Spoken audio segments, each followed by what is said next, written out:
Good morning, everyone. Morning. Morning. Morning, Greg. Morning. Hi, Gemma. Sorry for the slight delay. That's all right. Ignore my email I've just sent you going, I'm waiting. What's happening? And like, Bless you. What's going Bless on? you. Fine, No, we're a few IT gremlins kind of surfing around this morning. So, yeah, apologies that we're a little bit late starting. I don't know how many people are now in the room, but given that we are already a little bit behind, I'll probably just jump.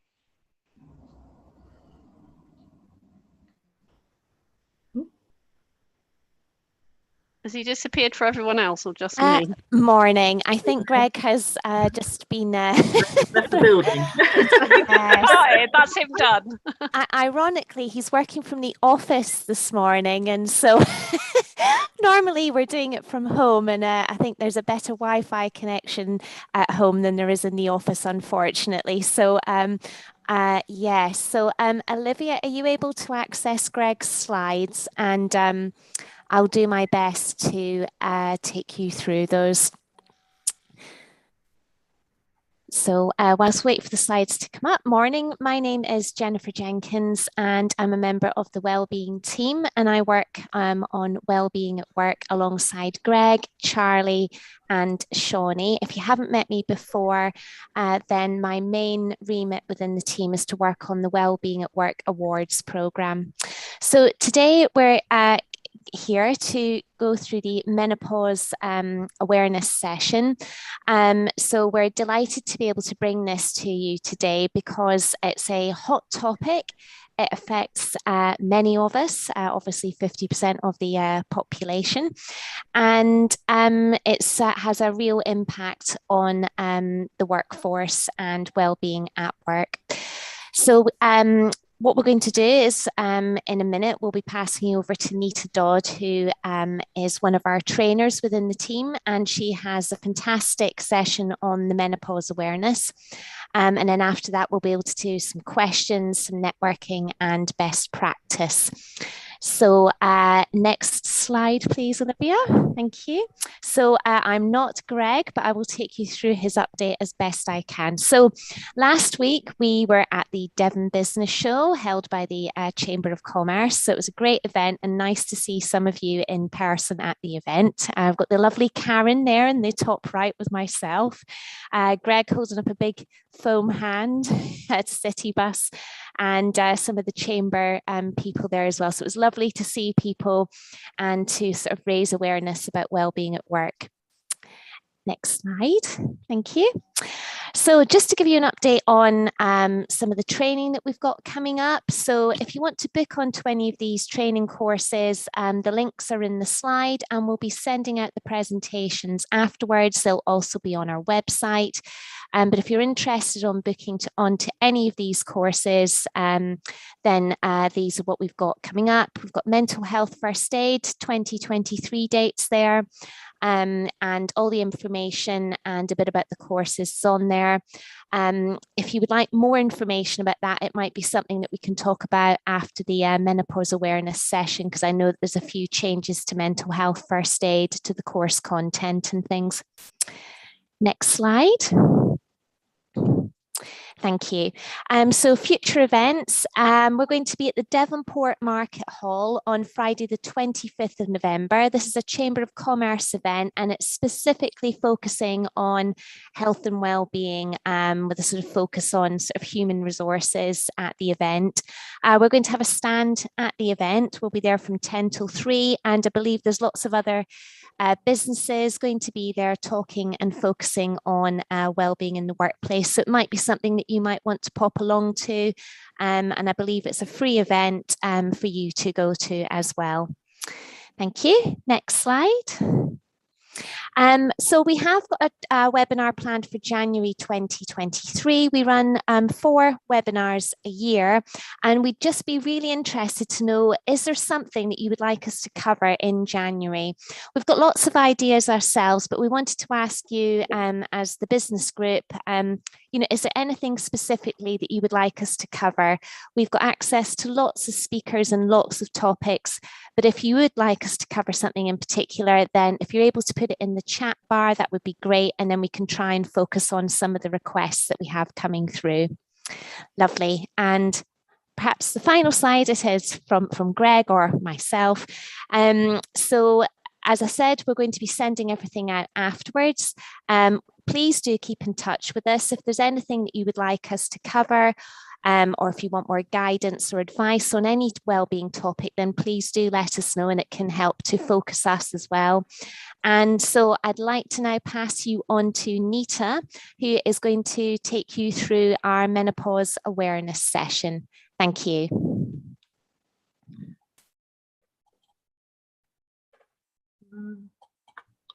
Hi, can everybody hear me? Anybody? Yes, Nita, we can hear you. Yeah, thank you.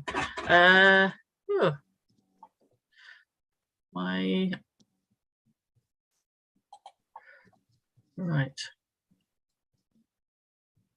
Can everybody see the slide there? Yes, we can see. Brilliant, thank you. I was thinking that the gremlin that got Greg might have got me as well, so wonderful. Okay, right. Morning, everybody, on this this damp and wet morning. Thank you for joining me today. I was asked to develop this presentation to coincide with Menopause Awareness Month, as Jenny said. And the subject of the menopause, I think you'll agree, has been sort of gaining momentum really over the last decade or so. So this once taboo subject is starting to become a more frequent topic of conversation, but I think you'll agree there's probably some way to go. So basically the session will form an important part of our Wellbeing at Work training offer going forward, and dates are actually already available now on the website. I popped those on last week, so more sessions across the year available to book. And obviously we also offer to businesses and groups, community groups, sort of bespoke sessions as well. So if anyone kind of wants this session for their particular group or business, then obviously we can provide that as well. Okay. Right. Can everybody see the next slide okay? I'm just going to check for the first couple. Yes, we can. Thank you, Jenny. Thank you. Right. So for those of you who don't already know me, my name is Nita Dodd. I'm actually a registered mental health nurse. Been sort of trained in mental health sort of since the mid-80s. That was when I first started my nurse training. But these days I'm working as an advanced health improvement practitioner with the Wellbeing Team. And the main part of my role is to deliver training, so around mental health and suicide prevention. That's kind of the main focus of the work that I do. So this presentation aims to provide a basic overview of the menopause and how this can impact on us in the workplace. Obviously, lots of information and awareness kind of happening at the moment around the menopause. I was only watching the one show last night actually, and Davina was on there, sort of promoting her new book called Menopausing, which is getting lots of rave reviews. So that was quite interesting. And obviously that again was around sort of celebrating the October Menopause Awareness Month.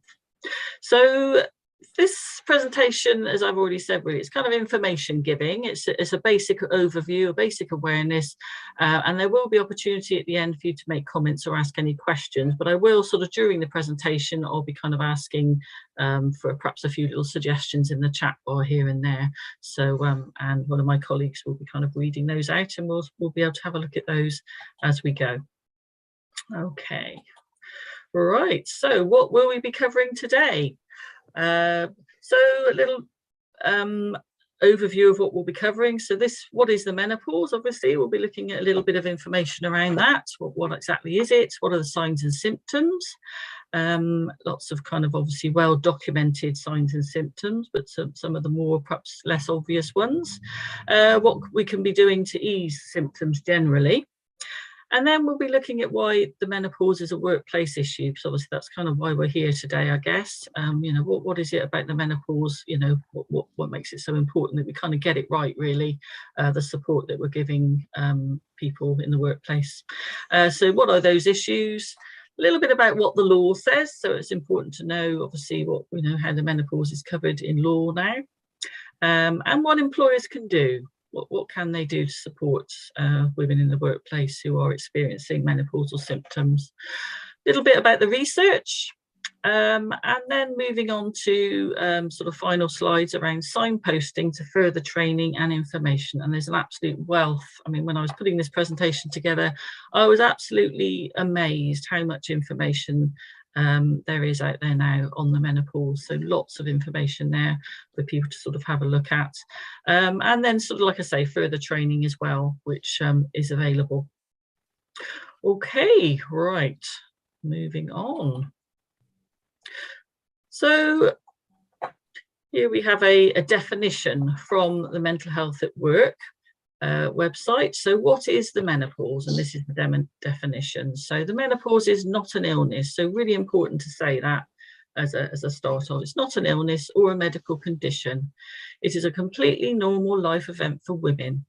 And I think that's what the focus of today really is, to kind of say that, you know, to sort of emphasize that it's a completely normal life event for women. All women go through the menopause in some shape or form. And obviously it varies in severity. So the definition goes on to say, however, the troublesome symptoms that the menopause can bring are frequently under-recognised, undervalued, and not taken seriously. So symptoms such as brain fog, hot flushes, mood changes, and fatigue not only affect work life, but also home life and relationships too. So, you know, who can be sort of a huge impact on women. So like I say, that's from the Mental Health at Work website. So in China, just to say, the menopause is known as the second spring. So kind of focusing on that sort of normality, you know, that the menopause is a normal transition for women. It's actually known as the second spring in China and regarded as a time when women often find a new and more important voice. So women at midlife are valued for their wisdom and respected for their life experiences. And menopause is considered to be a new and sure-footed beginning. And that sounds really good to me. I like the sound of that. I like the fact it's kind of, you know, being sort of looked at positively, and it's a good opportunity for all of us. You know, with the intensity of the childbearing years behind us, it's time to put ourselves first, or at least a little bit higher on the list. Okay, so here we see. And we've seen that the menopause is a natural transition stage in most women's lives, usually occurring between the ages of 45 and 55. So it's marked by changes in hormones, so there's well documented information around you know, the changes in estrogen and progesterone levels. And it's usually a time when there have been no menstrual periods for 12 consecutive months. And women also experience a wide range of physical and psychological symptoms, which vary in severity, as we've already said.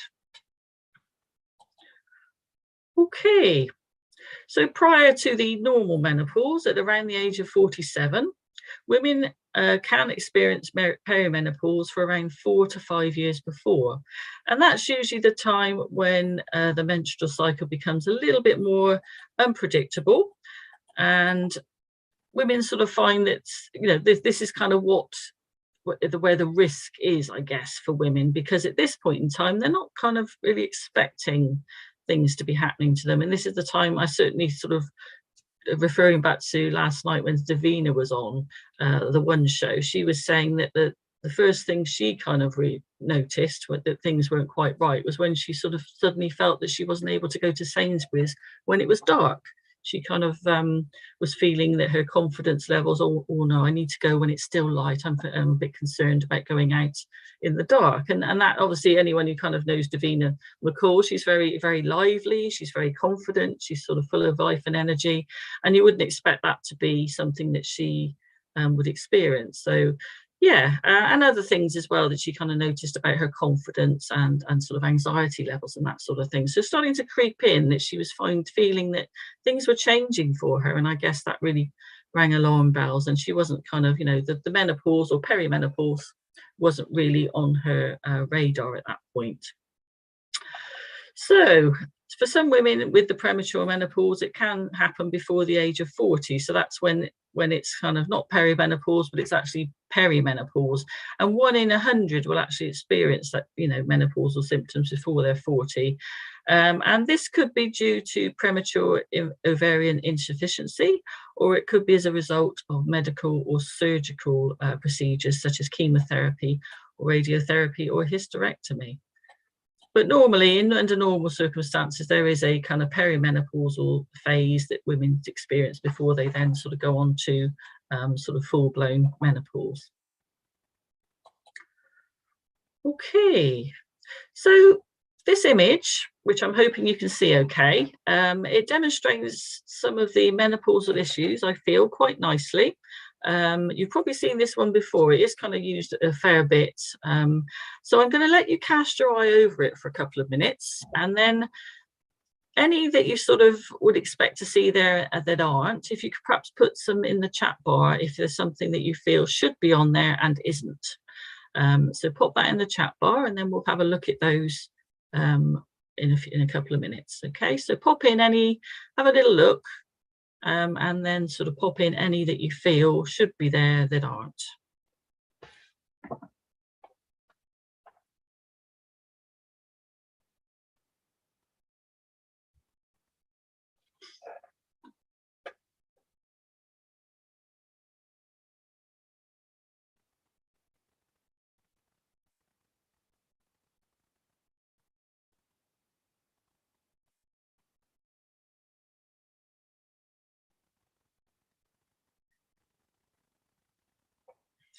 Can I just ask one of my colleagues to perhaps read out a couple of the ones that are coming through? Hi, Nita. Yes, sure. Hi. Okay, we've got brain fog, itchy skin and fidgety legs, Okay, paranoid about people. Sorry, do you want me to read them out slower? Yeah, may as well. That sounds really good, actually. Loss and hair loss, joint pain, anxiety, food cravings, stiff joints, reduced self-confidence and self-esteem, joints, low energy levels, crappy nails, anxiety around driving, low energy levels. Sounds awful, doesn't it? It does. And I'm really sensing that this is coming from, life experience, and, for personal experience rather, and real kind of, absolutely. I mean, so some of those obviously not on the image that we've got there. But yeah, I mean, those achy joints, those sort of, getting out of bed in the morning, just kind of sort of having to take a bit of a run at it as you sort of head off into the day. Feeling quite sort of stiff and sort of achy. Yeah. We've got excess facial hair. Okay, yeah.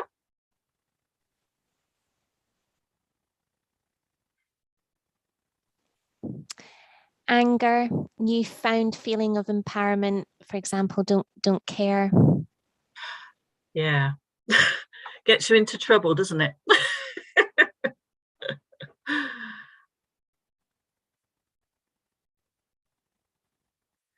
Brilliant. I think that's an age thing as well, though. Yeah, absolutely. Yeah. Do you know what are you talking about? Yeah, absolutely. Absolutely.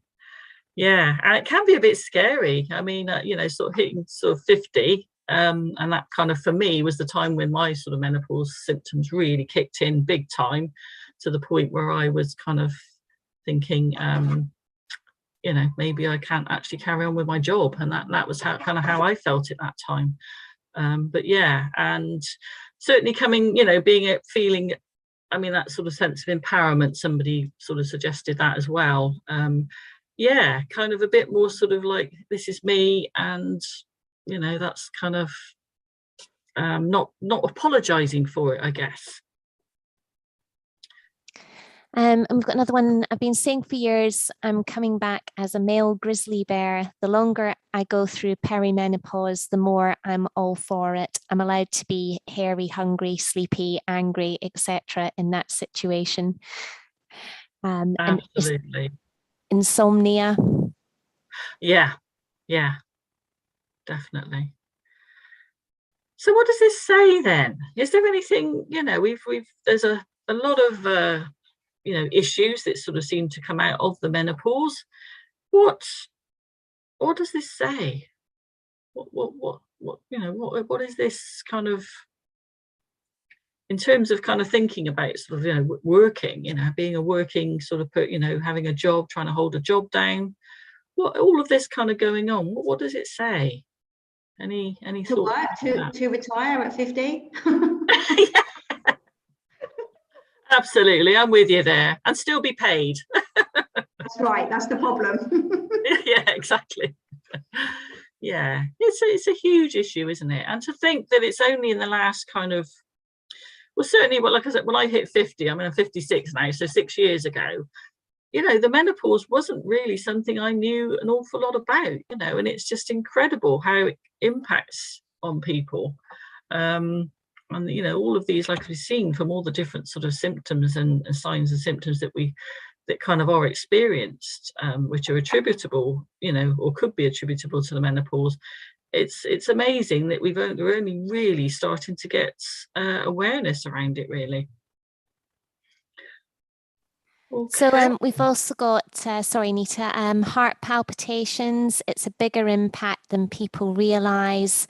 Yeah. It's a tough time, particularly if you're unprepared for it. It can be a shock and a worry. Yes. Yes. Lack of confidence has prevented me from applying for other and promotional jobs. Not that I want any children, I have enough, but I felt like it was unfair that the choice is now being taken away now. Okay. And I think it shows that it impacts on everyone differently. There's a total lack of support, particularly from the medical profession. It's only in the past 2 or 3 years that people have started to be more open about it. Yeah, absolutely. Thank you. Brilliant. So, yeah, a lot of kind of thing, a lot of signs and symptoms, a lot of things that's attributable to the menopause that can be experienced. Just sort of thinking back to sort of the example I gave earlier about in China, how they sort of see the menopause as the second spring and really try to sort of focus on the positives around that. Can we think of any sort of positives? I mean, I guess we've sort of mentioned the sense of empowerment that comes with age, obviously, but also with sort of, the menopause, that somehow women feel more empowered by, whether it's because they're feeling a bit more sort of confident, a bit more, even if it's, it's down to perhaps irritability or whatever, that we feel more likely to say what we think rather than sort of, be more careful about what we say. What other positives could come out of experiencing the menopause, do we think? Oh, hi, Nita. Just Hi. going back to what you were saying about women in Asia, like Japan and China.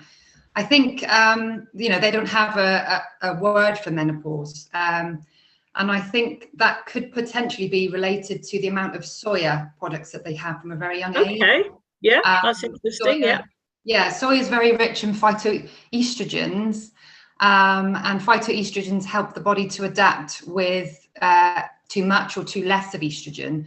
So because they have that from a very young age, and it's kind of the unprocessed soya, the Adami beans and the soya, not processed and full of sugar and everything else like that. And generally the typical traditional Japanese and Chinese diet is very low in sugars and things that can cause inflammation, that can aggravate those hormones. So I think that has a really big part to play. That's really interesting. And as a nutritional therapist, sorry, I should have introduced myself. So I'm a nutritional therapist and I help women with their hormones, and I see a lot of women with perimenopause and menopause symptoms. Brilliant. Reading through study papers, that's probably a lot to do with it. It's a very, very different diet. Okay. That's really interesting. Yeah, I mean, certainly sort of the research I've been doing recently would sort of would kind of concur with that, really.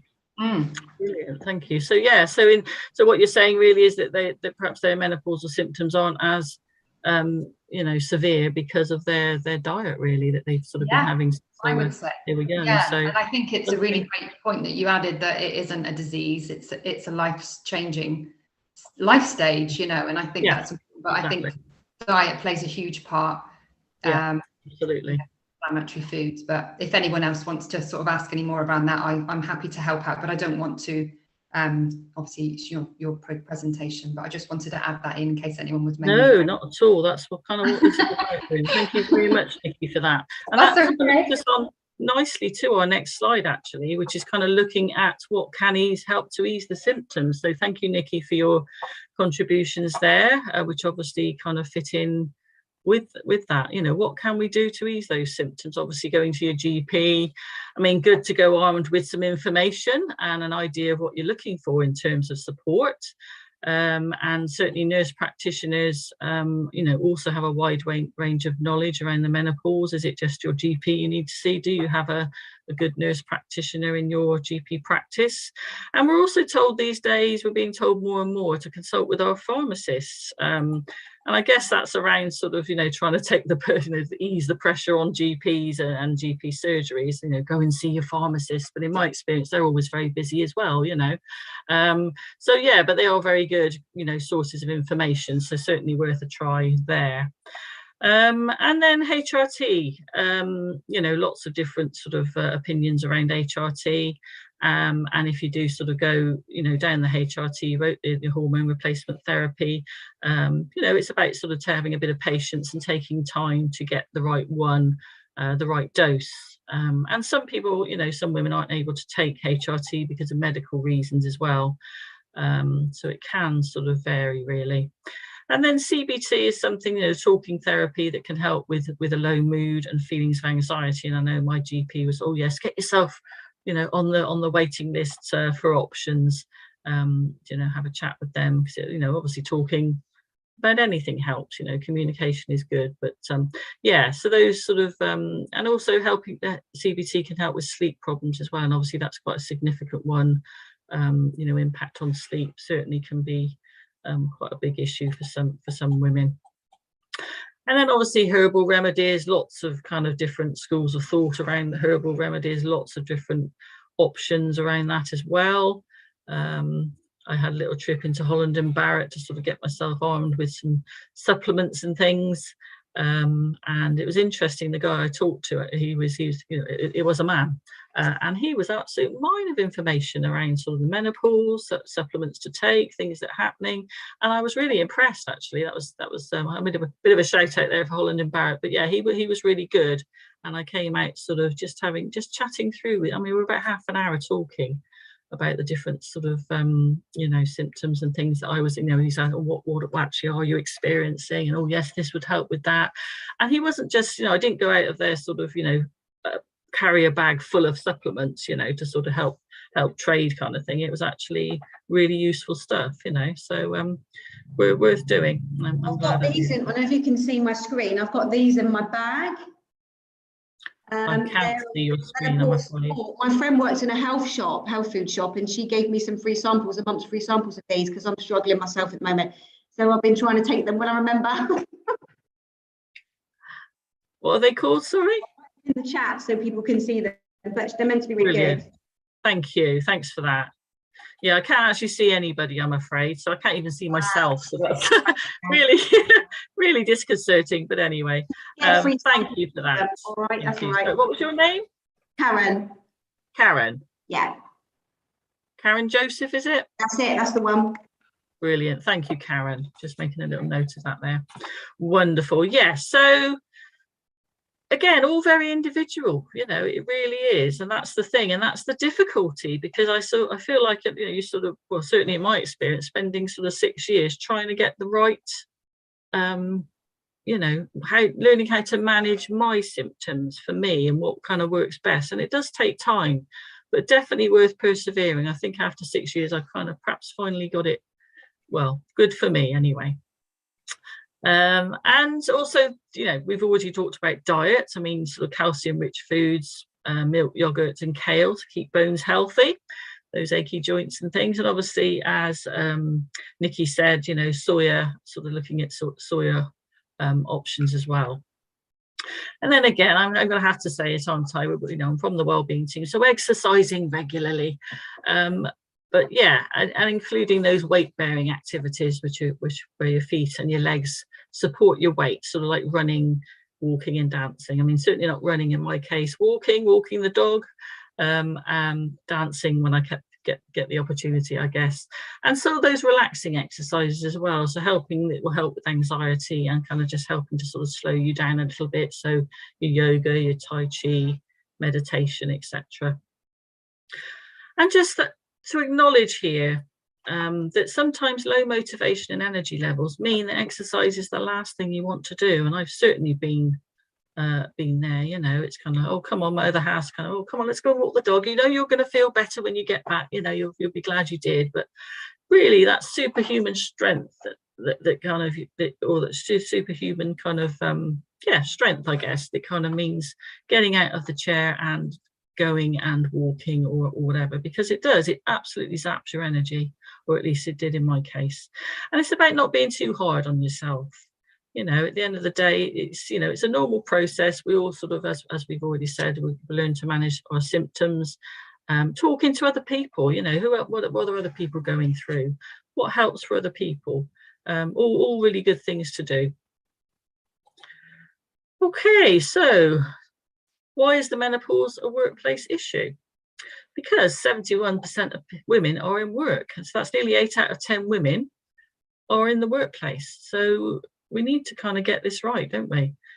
Typically, healthcare organisations, so such as Live Well, which is obviously the organisation I work for, they employ around 2/3 more women than men, and many of them are in that 45 to 55 age range when menopause is most likely to happen.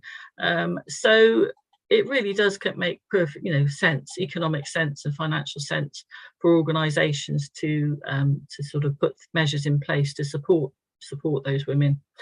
And 48% of the workforce in the UK are women, and 3.5 million are employed women in the UK are over 50. So just think about that for a minute. 3.5 million employed women in the UK are over 50. And the number of women working at age 70 doubled in the last 4 years, and that came from the UK Department. Oh, sorry, that is in the UK, and it's from the Department of Work and Pensions in 2017. So imagine that, sort of the number of women working at age 70 doubled in the last 4 years. I mean, hopefully by the age of 70, many women won't be kind of still experiencing menopausal symptoms, but even so, it's worth kind of noting that, really. And while everyone experiences menopause differently, 45% of women say their symptoms have had a negative impact on their work, and statistics show that around 1 million women have left their jobs due to menopause symptoms. And like I said earlier in the presentation, certainly when I sort of, the menopause hit me a bit like a train, really, when I was about 50, and I really did question whether I should still be working, whether I was up to doing my job.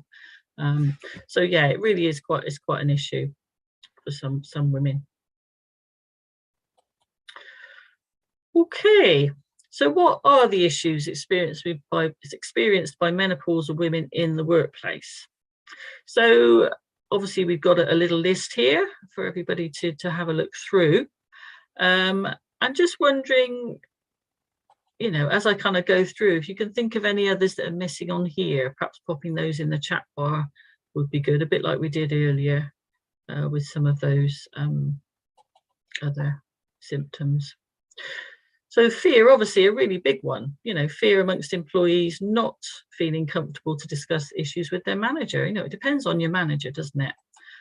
As to whether or not you would feel comfortable talking to them about your menopausal symptoms and how it's impacting on your work. And also those inflexible policies that kind of penalise women because of their symptoms. Some kind of organisations perhaps don't have a menopause policy, for example, and yeah, the policies perhaps around absence and managing absence might be a little bit inflexible. So those excessive workloads as well, and workplace stress. If you're in a job that's particularly stressful, or even if it's not, you know, as we know, sort of, you know, menopausal symptoms can kind of include, you know, perhaps being more stressed than usual about things that wouldn't normally have stressed you previously. That lack of awareness about the menopause among managers and colleagues, again, you know, not overly helpful if you're sort of struggling and you feel like you're the only one. And that lack of management training on women's health issues, perhaps, to be kind of can be a bit of a problem. So negative attitudes or unsympathetic lines from managers and colleagues, and in some cases, you know, harassment around that and bullying, which can be, or at least isn't unheard of. So did anyone else have any more that they wanted to add into the chat bar? Can somebody let me know about those? We've got shame and embarrassment. Yep. We've got 3.5 million over 50, but figures would realistically be much higher for those under 50. So I think that's just absolutely good point. Thank you. Lack of consideration for reasonable or flexible adjustments. Yeah. Lack of support, particularly if having a bad week or day relating to anxiety of perimenopause. Mm-hmm. Inability to share what's going on in order to reduce workloads, even if only temporary. Yeah, and exactly. Definitely a need for organisations to create and cultivate a culture of openness by encouraging people to talk about the menopause. Absolutely. Absolutely. Fantastic. Thank you very much, everyone. That's really, really helpful. I mean, some of those we will be looking at a bit further on in the presentation, but yeah, some really good sort of examples there. Thank you. Right, so a little bit around the law then. So what does the law say? It actually says that the menopause is not a specific protected characteristic under the Equality Act 2010. But if an employee or worker is put at a disadvantage and treated less favourably because of their menopause symptoms, this could be classed as discrimination if related to one of the protected characteristics. So, for example, age. Okay, so again, just to reinforce, the menopause itself doesn't come under, it's not a specific protected characteristic, although there is some kind of discussion around that ongoing, I believe. But yeah, certainly some of the symptoms that come out of the menopause are protected. So it's kind of worth bearing it in mind. And there has been some kind of case law already around that, and sort of women, you know, feeling that they've been disadvantaged, actually kind of winning cases around that. So worth organisations and businesses thinking about that. The Health and Safety at Work Act 1974, that's obviously in place to ensure the health and safety and welfare of all workers, and obviously that includes menopausal women.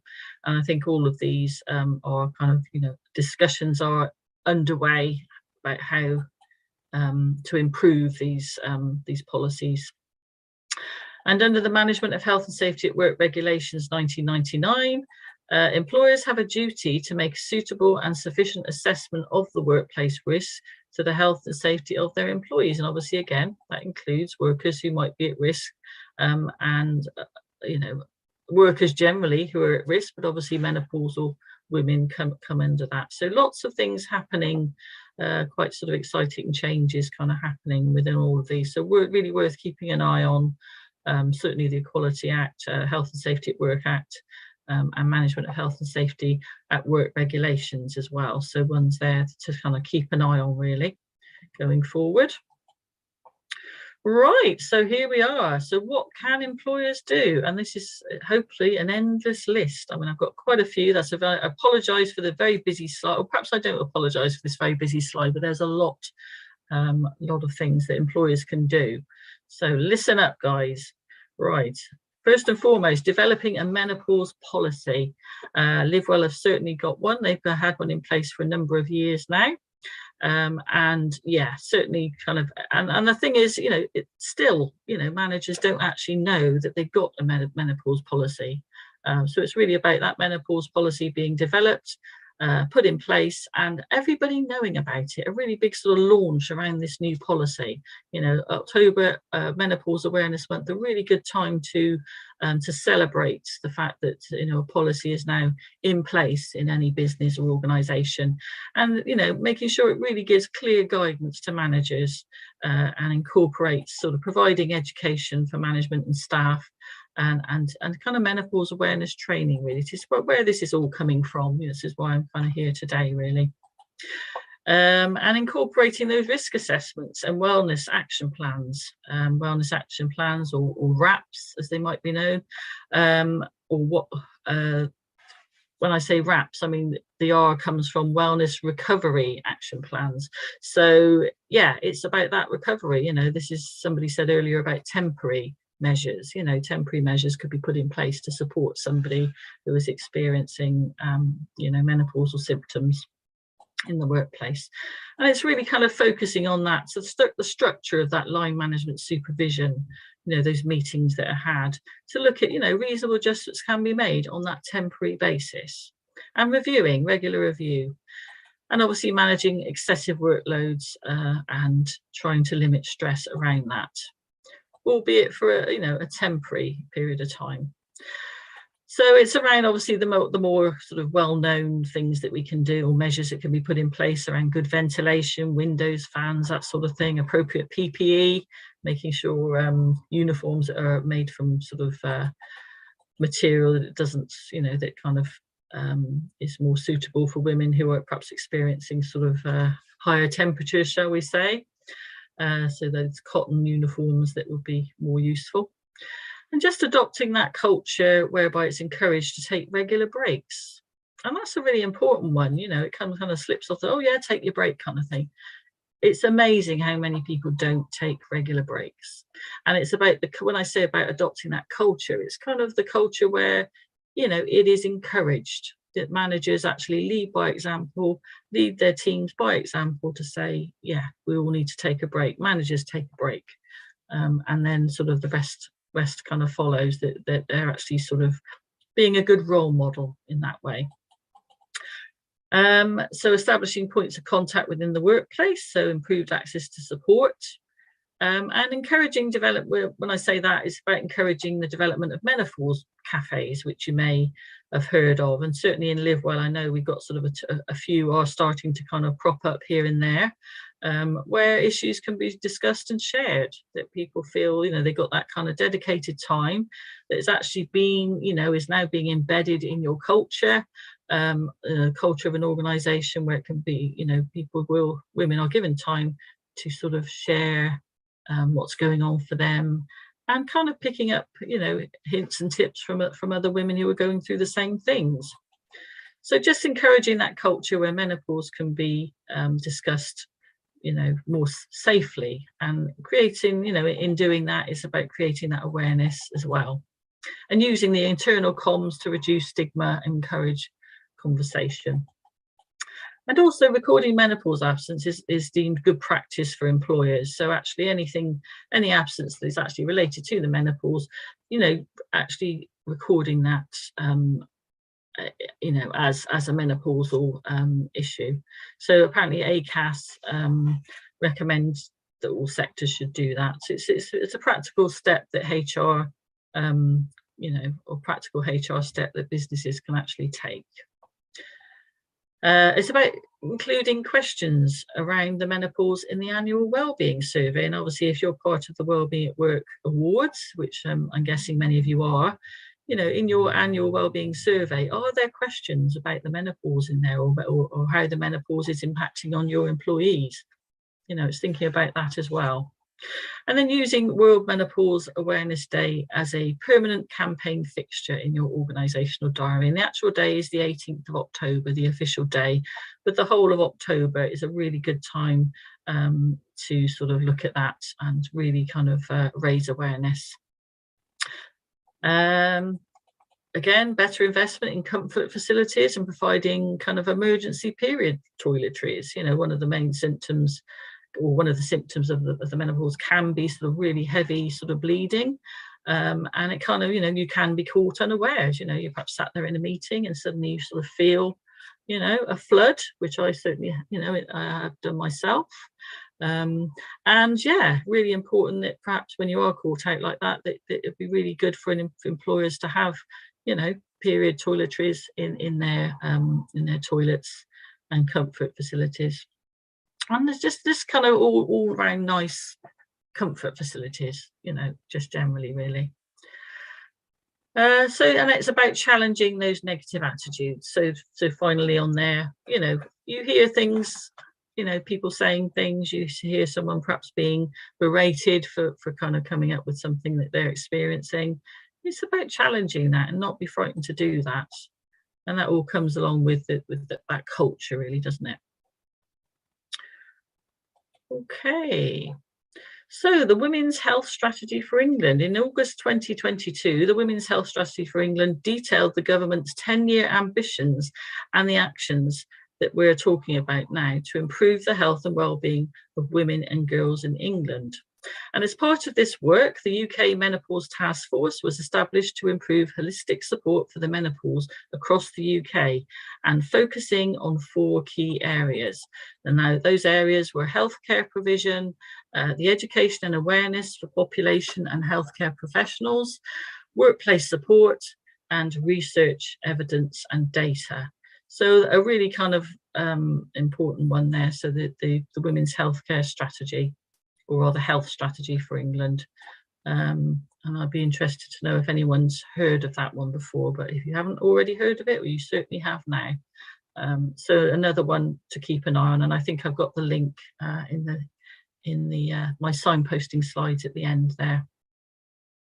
So some really good work going on. What next? Okay, so we actually, or rather the Live Well Southwest Academy, have a menopause awareness training session which lasts for 3 hours. There's actually a small cost to it, I believe. I think about £30 or something like that. We've actually got embedded in this slide here, you can actually click on there to take you through to booking that.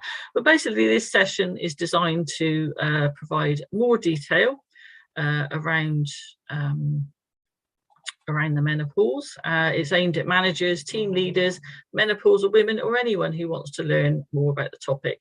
The next one is taking place on the 17th of November, I believe, at 1 p.m. and yes, a cost of about £30 for that session. So if you want a kind of more in-depth session around the menopause, certainly kind of head to that session.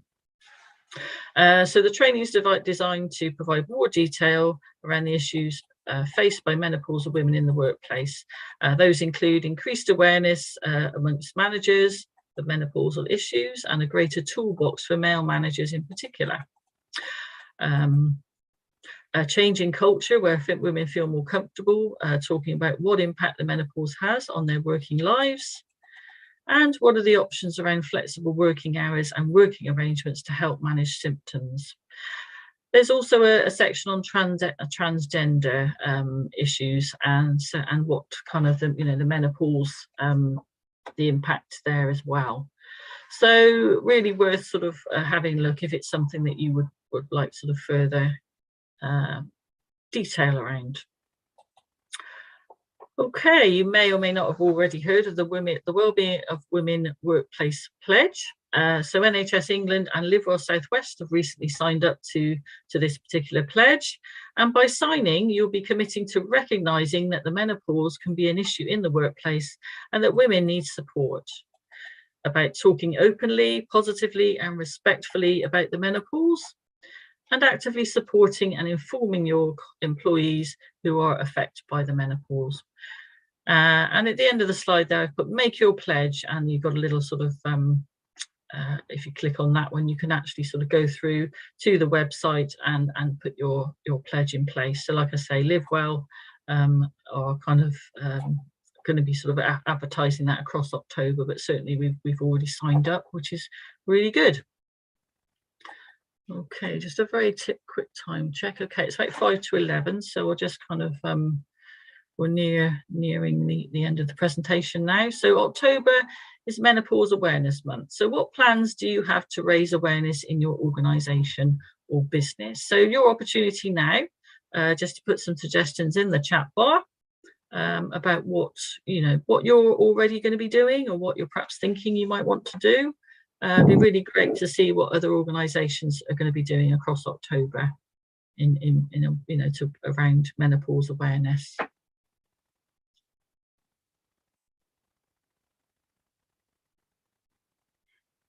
Have we got any coming through, Jenny? We've got the chat has been very busy. There's Why lots doesn't that surprise me? Yeah. So we have had some other comments whilst we wait for other things. So just a discussion about sort of involving more sort of male managers in sort of being aware, having awareness of the menopause, and some organisations have got a menopause policy, but not everybody's interested. Okay. And that's perhaps something that we'll maybe discuss in the sort of networking session. Yeah. So we've got somebody that says, as a wellbeing champion, I would like to get some resources to put up at work for the day. So I think we've got a link to the to some resources which we can send you. I think you've got links in your next couple of slides. Have you? I have, yes. You have. Yes. But obviously, really, I haven't kind Yeah. of probably, there's going to be loads. I mean, like I say, when I was doing the research, I was absolutely blown away, really. Yeah. Okay, we've got a few more coming through now. So Plymouth City Council are hoping to deliver an awareness session to some of the senior leadership team, and also an internal staff campaign where we usually that's really key. I mean, getting senior management teams on board is really key. Yes, and they're going to ask for an employee to share their personal journey or experience. Excellent. Let's just have a look now. Regular posts and emails about the menopause symptoms and how to support Menopause Day retreat at Borringdon Hall is coming up on November the 11th. Brilliant. So we're all invited.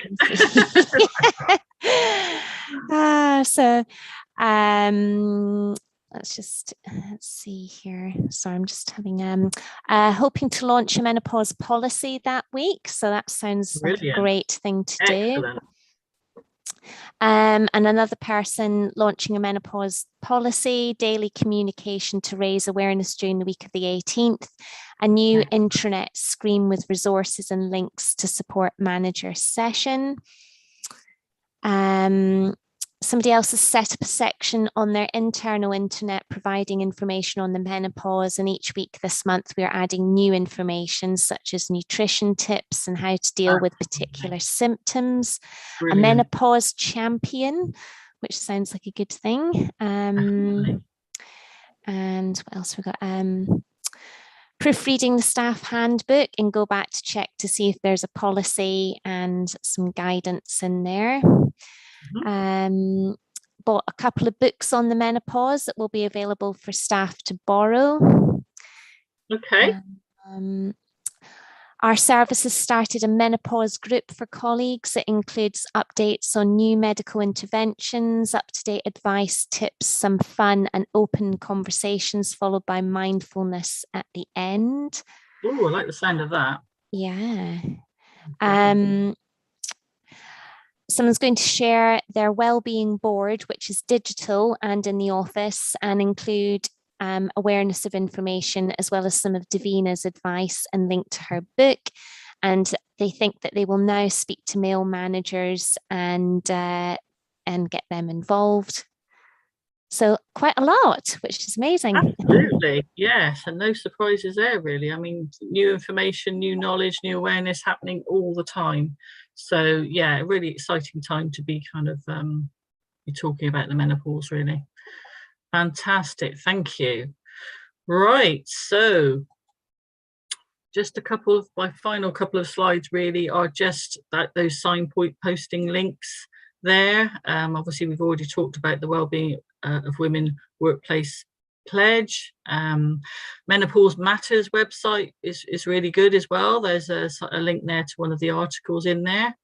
Menopause at Work, so you can sign up to their sorry, the Menopause Matters website article is called Menopause at Work, and you can sign up to their free monthly newsletter as well, which is really good. I've done that myself.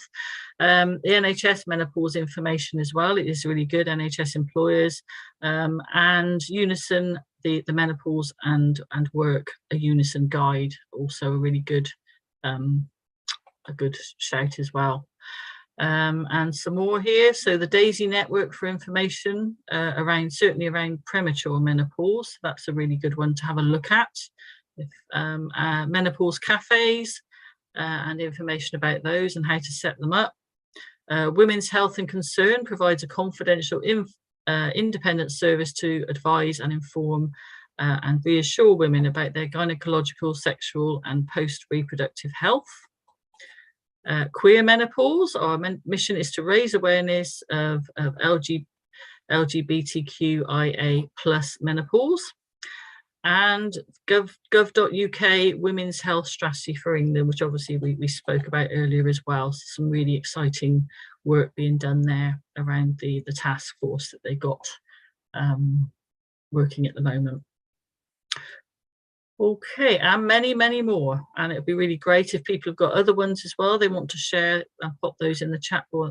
That would be great. We're obviously recording this session. It will be available for people to watch after, so you will still be able to access those links as well. And I guess I'll just head over to Jenny very quickly and sort of say, how does that sort of work when people put information in the chat bar?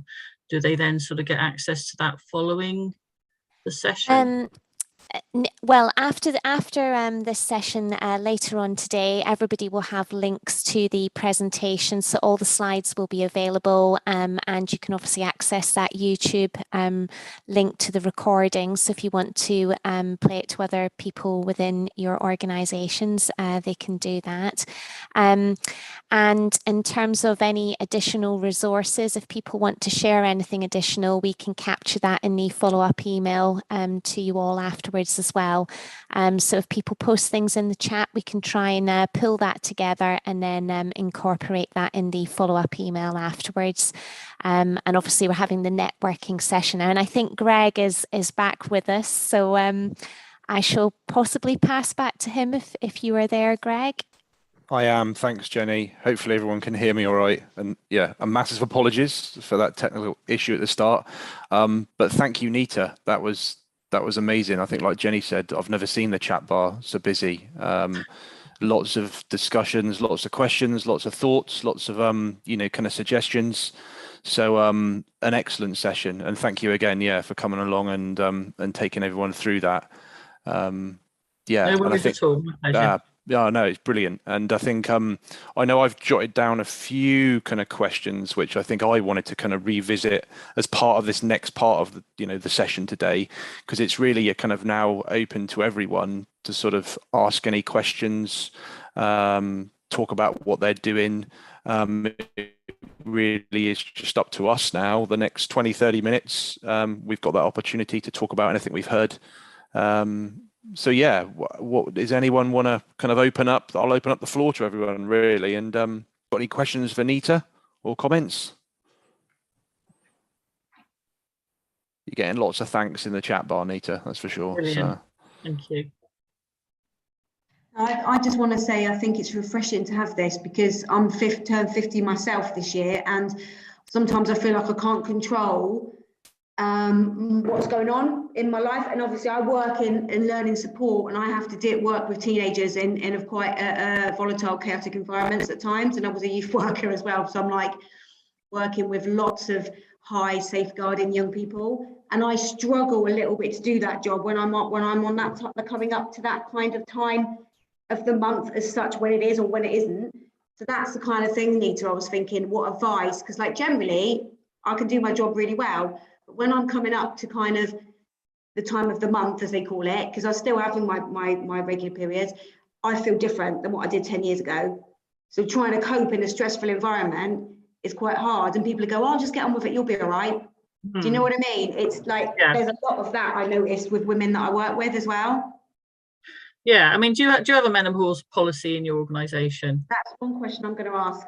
Yeah. I'm not sure. I mean, if you have, obviously that should provide the guidance around what to do in the sort of, you know, the case that you're talking about. Obviously, when you know it's something that's coming up, it's a, you know, it's a kind of an intermittent issue. Probably most of the time you're fine, but there are these times when you do struggle, and it's really about kind of, you know, that chat with your manager and looking at those kind of temporary adjustments that can perhaps be made, you know, during those times. And it's talking about young people, isn't it? Because I think there's a lot of women that are my age that are in this organisation I work with, and they're very much the same. And what I'd like to do on that menopause day is actually go around to both sites I work on and actually just say, look, it's normal to feel like this, put something together or something. So, because I think absolutely people need to be aware of it. Yeah, that's really is the key, definitely. Thank you. Brilliant. Yeah. Thank you. Anyone else got any questions? There's a few coming in the chat bar. Too many for me to keep up with, probably. I know there's a few people that I think are asking questions of Nikki around information regarding hormones. Yeah. So yeah, I mean, Nikki, you'd be more than welcome to pop your email address in the chat bar, so that way people could obviously get in contact with you direct. Yeah. I think it's Sorry, Nikki, your connection's all breaking up a bit. Elements of menopause. There's an element I can bring to the table. Hang on, my tab's open, I think. Bless you. Right, hang on. Yeah. So I think it's a combination of things. It's just one thing in isolation. And HRT isn't always the answer. I think it is about meeting stress levels, you know, sort of looking at fundamentals, really. Sorry, Nikki, you know, your connection's going in and out. Some herbal medicines, but if I do a diet and, you know, what coffee we're drinking, are we drinking too much alcohol? You know, how much sugar are we? Fine, even now. Any better? It keeps going. 1 minute you're fine, and then it disappears again. Sorry. Is that any better? You're sounding better now. I'm worried that once you go ahead. Sorry. No, it's fine. I just want to make sure people can hear me. There's nothing worse when it's sort of all staggering and you can't hear what people are saying. That's sounding loads better now, though. That's good. Yeah, okay, fine. So I was just saying, I think it's really important to look at your body as a whole, not just to say, and I'm sort of hypothesizing here, like, you know, I'll take some herbal supplements, but my diet will be full of crap and I'm stressed out to my eyeballs, because your body won't work that way. The body doesn't work when it's under duress and stress. The body likes to be in a very kind of, you know, sort of parasympathetic mode where it's rest and digest, not fight and flight. So when the body feels threatened, it invariably, you know, we don't get good night's sleep. We don't feel rested when we wake up. Of course, absolutely, there is the declining of the estrogen and progesterone and testosterone that, you know, will come to an end once the periods have stopped and the ovaries stop producing those hormones. But then we do, you know, sort of have them in small amounts in the adrenal glands, which is where our stress hormones are made, cortisol and adrenaline. So I think it's really important to look at the body as a whole to make sure we are nourishing our body with the right foods, you know, really keeping those inflammatory foods to an absolute minimum, adding in the foods that are going to be nourishing our body, making sure that we're, you know, we can't eliminate stress. We all get stressful days in our lives, of course, you know, jobs, commitments, parents, grandkids, all that kind of a thing. But it's about how do we manage that stress? You know, do we take time out for us? You know, are we letting our boundaries overrun? Are we sort of working, you know, sort of 9, 10, 11 o'clock at night, still answering emails? Are we sat on our phones late at night up until 11, 12 o'clock, sat in phones, you know, in bed scrolling? All of these things aren't going to help the body as a whole. So I think what I teach my clients is we start with the absolute fundamentals, you know, diet and lifestyle and movement as well. You know, I think a lot of women come to me for weight loss. And I think it's, oh, I need to lose weight. you know, we unravel why. And weight gain is an issue as we age. It certainly is. But I think what I tend to see is a lot of women are eating very, very little, working out sort of 6-7 days a week, going bananas, doing these HIIT training exercises, but their body is stressed, so they're never going to release the weight. So I think it's just about, I'll say it again, it's just about sort of addressing the body as a whole and really starting with the basic fundamentals and building from there. And that's when you find relief from your symptoms. And you know what, sometimes you know, you're not going to eradicate everything. It's not about us trying to make us to feel like we are when we're 20 or 30 again, because the body is changing. We are going through that life process, as Nita said. It's a life stage and we have to learn to embrace it. But we need to support our body to make sure that we've got the very best version of ourselves as we move into menopause. And I think the biggest part of information I can give to anybody is to make sure that we are preparing our bodies 10 years before we hit menopause. So we are preparing ourselves in our early 40s so that we do get, you know, our body does get what it needs, so it can support us as we move in. So yeah, I think that that's probably my biggest pearl I can give away. Thanks, Nikki. No, that's really, really helpful. And I think, like I say, if you want to pop your excuse me, email address in the chat bar, then if people want to get in contact, then they absolutely can do. Gemma, you've got your hand up there. Was it a question related to some of the stuff we've just heard, or? Yes, just 2 points really, and hopefully my mic is working. Let me know if it doesn't. We can hear you. It's all good. Good. I think one of my concerns is obviously we're all working a lot more from home, and whilst that can be more comfortable, because I've currently got my wheat bag, for example, behind my back, I'm concerned that observational part of connecting with people is a little bit lost. So I was asking for kind of hints and tips, obviously specifically around how best to support those that are silo working. And secondly, my other thought is it's such a personal, individual thing that we can't do a blanket approach.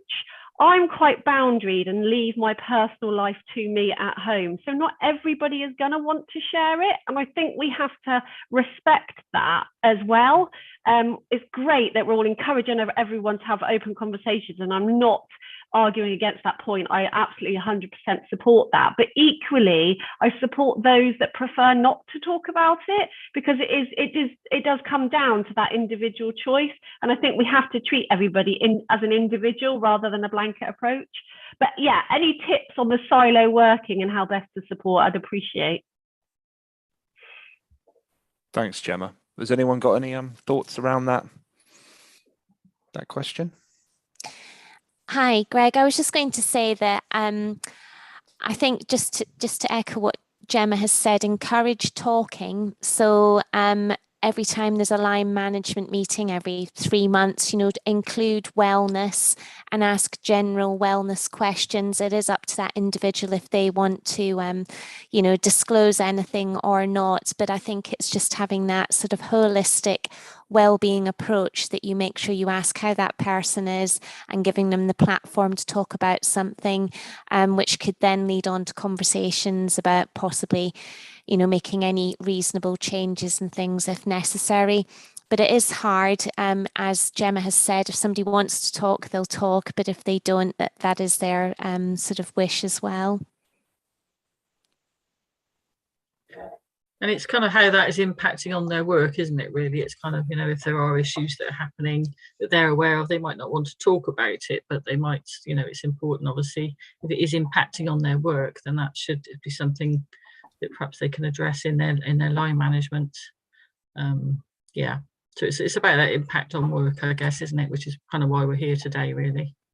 But obviously respecting people's, you know, boundaries in that. Has anyone got any other thoughts on that? It is a challenge, isn't it? I think you're right, Gemma. All of us have got our, you know, different levels of how much information we might want to share at work. You know, people talk about the work-life balance. It is important, and having a line between the two. But at the same time, like you were saying, Nita, if individuals feel as though the way they're feeling is impacting on, you know, the way they're doing their work, then I think it's important that they feel that at least there's the opportunity to talk about that. And I think that, again, where managers come in, and that's where, again, like a few questions have come up earlier today around, you know, how men can support this sort of agenda, because even if they're not going through that process, they might be the manager of an individual or a number of individuals that are. And I think there needs to be that opportunity from both sides where they feel that conversation can be had. And it doesn't need to focus, this is only my opinion, I guess, it doesn't need to focus too much on the what. You know, again, if an individual isn't comfortable talking to a male manager about all the details of what they're suffering from, you can still focus on the way it's impacting on them at work, and therefore the manager that should then be able to think, right, okay, what can we put in place? If that's as simple as, you know, I know I've had conversation with people around, you know, sort of feeling hotter. So are there things, simple things you can put in place to make people feel more comfortable? Or it might be like Jenny was saying, you know, flexible working situations where people can still feel comfortable and happy in work. And also, I suppose, having the permission that it's okay, you know, that you're doing things differently now compared to the way you were doing them, whether that be months ago or years ago. But yeah, what other thoughts have people got around that, or even around how we get men better involved in this conversation?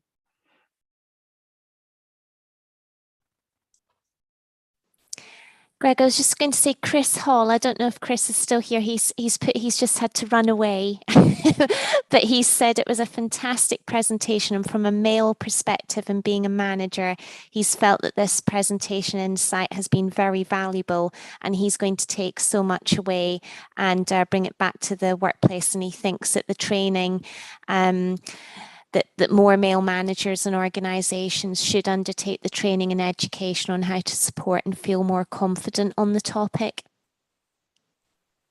That's great news. Yeah. Yeah, great news.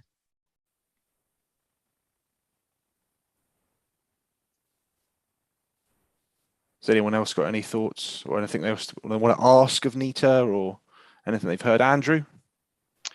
Just a quick one, and that is about really reflecting on the conversation that Gemma shared earlier. We are very keen to embed a whole awareness program, starting with our senior management team, and also rolling out across the next tier, the third tier management level team, Plymouth.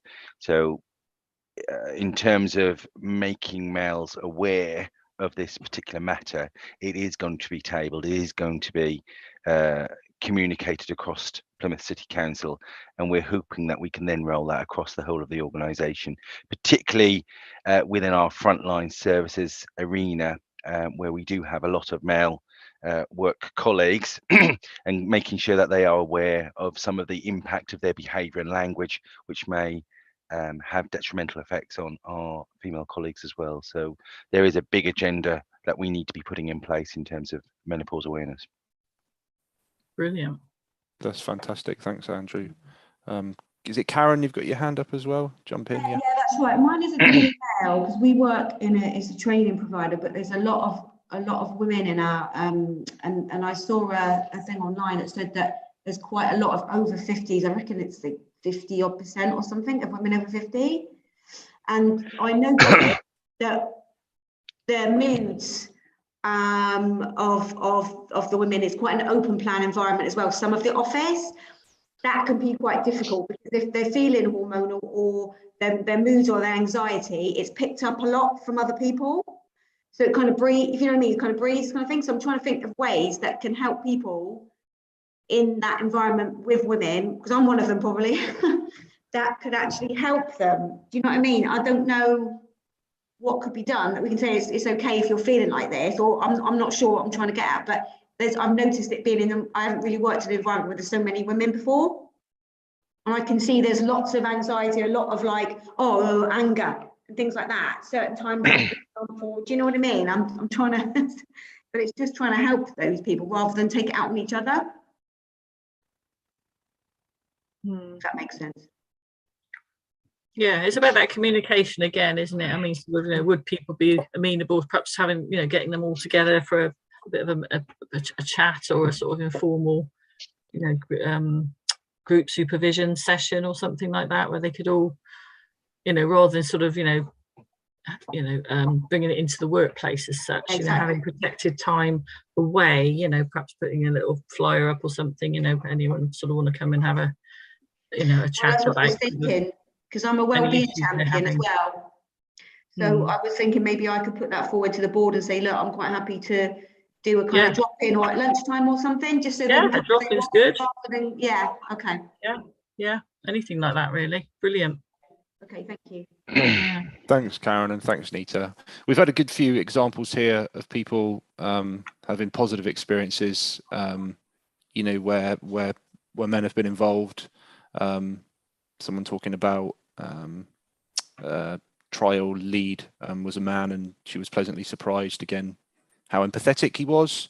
And I think, it's about breaking down those barriers. Sometimes the barriers come from either the manager or the male, but sometimes the barriers are in our own mind. They're going to react in this way, so I'm not even going to mention it. I think sometimes it's about, I suppose, giving everyone that environment where you can have those open conversations and find ultimately a solution, or at least something that makes things a little bit more easy or comfortable than they would have been without that conversation. But having things like this morning is part of that movement in the right direction. So it's been great to have the conversation today. I'm just checking the chat bar again, asking that you're okay, and asking twice as most people default. Yeah, Charlotte, you were the one that mentioned it earlier around any tips for involving men in the process. You were talking about your kind of organization is quite male orientated, certainly at the kind of management level. So I think, like others have saying, getting in that senior leadership, getting them on board, getting them involved, breaking down those barriers has certainly got to be a positive.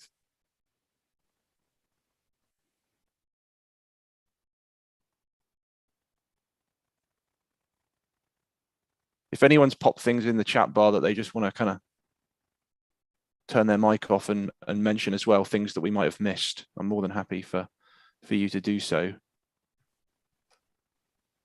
Was there any questions, Jenny, that we saw earlier that you think that we would really want to cover? I'm just looking at the time. We've still got 5 minutes. Yeah. Well, there's the chat is an explosion of chat today. It's great. But what Gemma's just said, I think as women, we have a responsibility to respond to the male questions with compassion and also not create a culture of fear for men to ask questions. So that's absolutely right. It's removing any sort of stigma about it and making it easier to talk about, giving opportunity to talk. I think there's quite a lot in there. More open discussions, more training, more support. I don't think anybody would disagree with any of that. Using appropriate language as well. There's a few resources that have been posted in the chat, which we'll sweep up and send out along with the slides later as well. So I think the only thing, Greg, that I didn't cover at the very beginning was that there's been some changes to mental health first aid training.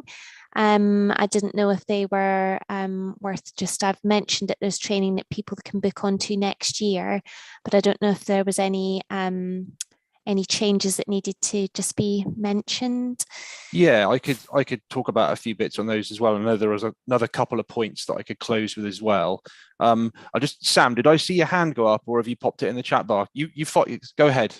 I mean, the one thing that really occurs to me, and I'm sure that I can't be the only one who's experienced this, but we go to our GPs and our GP goes, you're too young, you're too this, you're too that. For me, I started when I was just before I turned 40. And my GP has spent the last several years telling me that I'm either too young, too overweight, too this, too that. Where can we direct them to go and get more information? I mean, I've got a really fantastic female GP, and I will be fair, she is absolutely fantastic. But she doesn't have access to the information that, we go as, because we're involved in sessions like this and others at our organisations, we go as you know, almost more well trained, more knowledgeable than they are. And surely that's not right when, you know, you consider we're a population that's at least 50% female who will, all of them, at one stage or another, hit this subject. And hit being a very definite word for some of us at times. Greg, can I answer that one, please? Yeah, jump in, Nikki, that's fine. I think obviously GPs are always going to be the top primary care provider for any client that I work with. But I think that some people don't particularly realise the depth of knowledge nutritional therapists hold. We do have 3 years intense training, and you know, I mean, I work for the uni in health, so you know, I do know a lot of what's available to these people. Yeah, I do, and I think, I think for me personally, I have gone other routes, but our GP, we're always being told, you know, speak to these people, speak to those people, speak to the other, and every time, every direction I've gone, it's limited information. You know, because of the varying categories I fall into, which limits the support they're able to give. Yeah, I mean, from a body standpoint, I mean, there are so many, you know, there are a lot of underlying issues that can mask as the menopause, but aren't the menopause. Sort of like, you know, an underactive thyroid, for example, you can get, you know, fatigue, low libido, weight gain, high cholesterol, sort of constipation. They've been testing me for thyroid issues since I was in my early 20s. So so maybe for you it's not that issue, but I'm just saying, I'm just saying for other people that, you know, what they may believe is menopause symptoms could actually be like an underactive thyroid gland that hasn't been addressed. So that's something I can help with. I mean, I do run stool tests, hormone tests, blood tests, food allergy testing, thyroid testing, adrenal testing, you know, all of the sex hormones. And so much more that can be done via blood, urine, feces, or saliva testing. So that's really quite an eye-opener for women. But I don't really touch that almost much until we've really looked at the fundamentals, because I think, as I mentioned earlier, a lot of the symptoms women can experience are because they're not looking after themselves or not nourishing their bodies. Not all the time, but 9 times out of 10, they're, you know, women are maybe sort of having a lot of sugar, a lot of coffee, drinking a lot of alcohol and wine to sort of unwind after a full day's work, and that's not going to really support the body. But you know, it's finding personalized nutrition, and that's what I offer. So you know, help is out there if women want to go down the more natural route. Some do, some don't, and that's fine. We all have a choice, but the help is there if anybody's kind of on the fence and wondering where to go next if their GP doesn't help. Thanks, Nikki, and thanks, Sam, for the question. I think, people have experienced it in other things as well, where maybe their GP doesn't know quite as much as ideally the individual would want them to. But I think it's about trying to get this training out there, trying to get that information out there to as many people as possible. We are beginning to get a bit pushed for time, so I just want to thank Nita again for taking us through that presentation. It has generated so much conversation, and the chat bar has been busier than it's ever been before in our webinars. So Nita, thank you again for that. As Jenny mentioned, just a few things that I should have covered off earlier when I disappeared, and apologies for that again, and thank you to you, Jenny, for filling in. The MHFA training that we deliver and have delivered for some years now is being updated, and Nita is also involved in this. And moving into 2023, we are delivering it in a slightly different way. There's still a 2-day intensive course, but there's also kind of 4 half days spread over 2 or 3 weeks. And the content has all been updated, refreshed, and it now also includes kind of more of a follow-up process that is kind of managed and delivered by MHFA themselves. So if there are any of you or individuals within your business that want a little bit more information around that MHFA training, then please do get in touch with the team. One of the things that Jenny may have covered, but next session, the next webinar, is going to be delivered on MS Teams. I just want to say a big thanks to the Plymouth and Devon Chamber of Commerce, who we've delivered these webinars virtually kind of in partnership with since kind of COVID struck, you know, two or so years ago. But as of January next year, we're going to be moving across and kind of managing the webinars ourselves. so they'll be delivered on MS Teams, and the information will be sent out obviously to everyone well in advance of that next webinar. So a massive thanks to the Chamber for supporting the delivery of these webinars over the last 2 to 3 years. Like I say, we'll continue to work with the Chamber. We've got that health and wellbeing event at the end of the year, which I'd recommend everyone coming along to.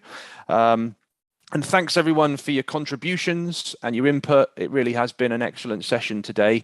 All the information will be sent to you later this afternoon, all of the slides, any additional kind of links that have been popped in the chat bar will pop in there as well. Please let us know what you'd like to hear about at the next webinar. It really is up to you guys. And yeah, just enjoy the rest of your day. Look after yourselves and each other, and we'll see you in 2023, if not before.